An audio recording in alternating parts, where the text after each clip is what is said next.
Hello. This quick tutorial is about how we are going to assign students their weekly assessments. So the first thing that I suggest that you do, which is more of a shortcut version, is to go to, after you log into Think Central, you click on Browse. Okay. Now, for our Journeys curriculum, we're going to go to our grade level. So you have grade 1, 2, 3, 4, 5, and 6. I'm going to click on grade 4. This process connects with all grade levels. Once that comes up, you have your program structure over here. Now, your weekly assessments are usually given on day 5. So if I go to Unit 1, and I go to our first lesson in Unit 1, it is broken up into days. Okay.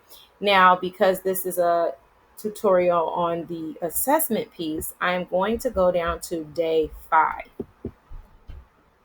Once I click on day 5, I am going to scroll over to assessment. I'm going to move over to assessment. I'm going to click on assessment. Now, notice it has the word assign here. So I'm going to click assign. Once I click assign, it's going to take me over to the add test screen. So I'm going to give my assignment a name. So you want to make sure they know where it is. So we'll say assessment,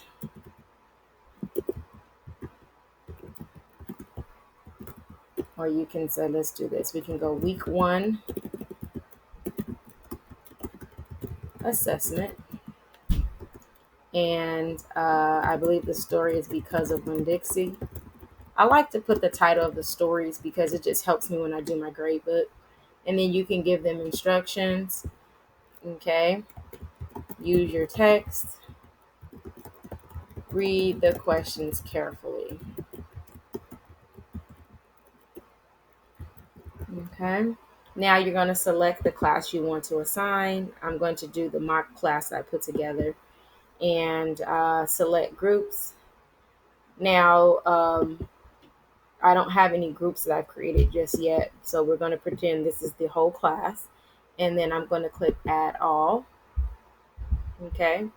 Now, when I go to this section here, available date, due date, I would suggest you give them at least 2 weeks to finish it because once that date is done, then they can't go back in.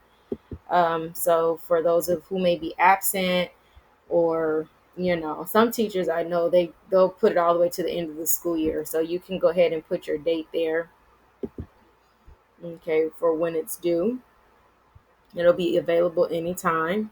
Now, this is very important here. This is where we go to the select questions portion.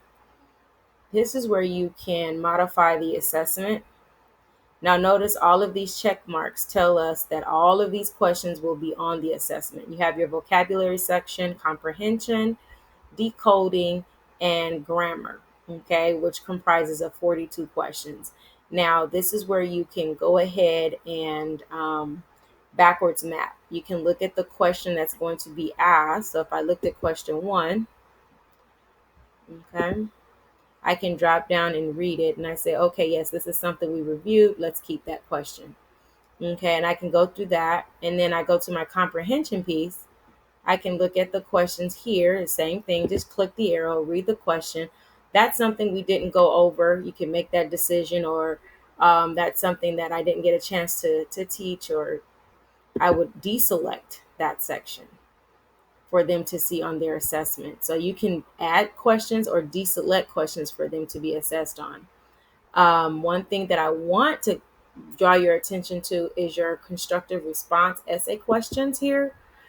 If you assign them the constructive response essay questions, they will not get a final score until you go back in and hand score your assessment for them to get their answers or to get their scores.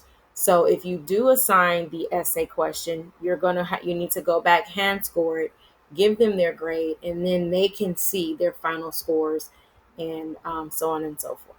Okay. So once you've selected or deselected the questions that you would like for your students to have, you're just going to click save. Okay. And then you're going to click save here. Click OK.